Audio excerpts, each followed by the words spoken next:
കാരണം സുഡറ്റൻലാൻഡ് ജർമ്മനിക്ക് കൈമാറിയതോടുകൂടി ചെക്കോസ്ലാവാക്യയുടെ പ്രതിരോധം തവിടുപൊടിയായി. ഒരു വലിയൊരു മലനിരയാണ് ജർമ്മനിയും ചെക്കോസ്ലാവാക്യയും തമ്മിൽ വേർതിരിച്ച് നിർത്തുന്നത്. ഈ സുഡറ്റൻലാൻഡ് പ്രദേശത്ത് അവിടെ അതിശക്തമായൊരു പ്രതിരോധ നിര ചെക്കോസ്ലാവാക്യ കെട്ടിപ്പടുത്തിട്ടുണ്ടായിരുന്നു. അപ്പോൾ അത് പൂർണ്ണമായിട്ട് നഷ്ടപ്പെട്ടു. അതോടുകൂടി ചെക്കോസ്ലാവാക്യ പൂർണ്ണമായിട്ടും കൈയടക്കാനായിട്ട് ജർമ്മനിക്ക് കഴിഞ്ഞു. മാത്രമല്ല, ചെക്കോസ്ലാവാക്യയിൽ വികസിതമായിട്ടുള്ള വ്യാവസായിക അടിത്തറയുടെ പിൻബലത്തിൽ വളരെ പെട്ടെന്ന് തന്നെ അതിൻ്റെ സൈനിക ശക്തി വർദ്ധിപ്പിക്കാനും ഹിറ്റ്ലറിന് ജർമ്മനിക്ക് കഴിഞ്ഞു. അപ്പോൾ ഈ ശക്തിയൊക്കെ സമാഹരിച്ചു കൊണ്ടിരിക്കുന്ന സമയത്താണ് ഇത് ഒരു ആക്രമണത്തിലേക്ക്, സോവിയറ്റ് റഷ്യക്കെതിരെയുള്ള ഒരു ആക്രമണത്തിലേക്ക് നയിക്കുമെന്ന് തിരിച്ചറിഞ്ഞുകൊണ്ട് ഹിറ്റ്ലർ ജർമ്മനിയുമായിട്ടൊരു സന്ധി ഉണ്ടാക്കാനായിട്ട് സോവിയറ്റ് യൂണിയൻ സന്നദ്ധമാകുന്നത്. അതാണ് റിബൻട്രോപ്പ് മോളോട്ടോവ് എന്ന് പറയുന്ന കരാർ, അനാക്രമണ കരാർ. അപ്പോൾ ഈ അനാക്രമണ കരാറിൻ്റെ തന്നെ ഭാഗമായി പോളണ്ടിനെ ഈ രണ്ട് രാജ്യങ്ങളും വിഭജിച്ചെടുക്കുന്നുണ്ട്.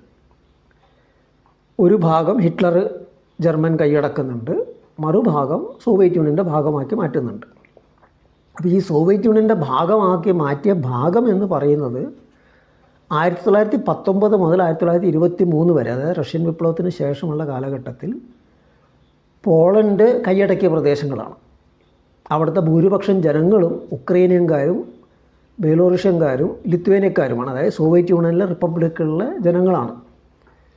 അപ്പോൾ അങ്ങനെ ഒരു കാലത്ത് ഈ പറയുന്ന പ്രദേശങ്ങളിലെ ഉക്രൈനിൻ്റെയും അതുപോലെ തന്നെ ബെലോറഷ്യയുടെയും ലിത്വേനിയയുടെയും ഭാഗമായ പ്രദേശങ്ങൾ, അവിടെയുള്ള ജനങ്ങളാണ് തിരിച്ച് സോവിയറ്റ് യൂണിയൻ്റെ ഈ കൈയടക്കലിലൂടെ അതിൻ്റെ ഭാഗമായിട്ട് മാറുന്നത്.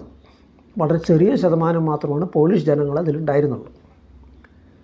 അപ്പോൾ ഇത് എന്തിനാണ് അങ്ങനെ ഒരു രാജ്യത്തിൻ്റെ ഒരു ഭാഗം കൈയടക്കിയെന്ന് പറയുമ്പോൾ തന്നെ ആ രാജ്യം മുമ്പ് കൈയടക്കിയ ഒരു ഭാഗമാണത് നമ്മൾ മനസ്സിലാക്കണം. മാത്രമല്ല 38-നും 39-നും ഇടയിൽ ജർമ്മനി ചെക്കോസ്ലാവാക്യയെ വിഴുങ്ങിയ സമയത്ത് തന്നെ പോളണ്ട് ചെക്കോസ്ലാവാക്യയുടെ മറ്റൊരു ഭാഗം കൈയടക്കുകയും ചെയ്തിട്ടുണ്ടായിരുന്നു. അപ്പോൾ ചുരുക്കത്തിൽ ഇതിൻ്റെയൊക്കെ പശ്ചാത്തലത്തിൽ വേണം ഈ പോളണ്ടിൻ്റെ ഒരു ഭാഗം സോവിയറ്റ് യൂണിയൻ കൈയടക്കി എന്ന് പറയുന്നതിനെ മനസ്സിലാക്കാനായിട്ട്. അതിൻ്റെ ആവശ്യമുണ്ടായിരുന്നു. കാരണം ജർമ്മനിയുടെ ആക്രമണം വരാൻ പോവുകയാണെന്ന് തിരിച്ചറിഞ്ഞുകൊണ്ട് സോവിയറ്റ് യൂണിയനുമായിട്ടുള്ള അതിർത്തി പരമാവധി പടിഞ്ഞാട്ട് വികസിപ്പിക്കുക എന്നുള്ളത് തന്ത്രപരമായൊരു ആവശ്യം തന്നെയായിരുന്നു.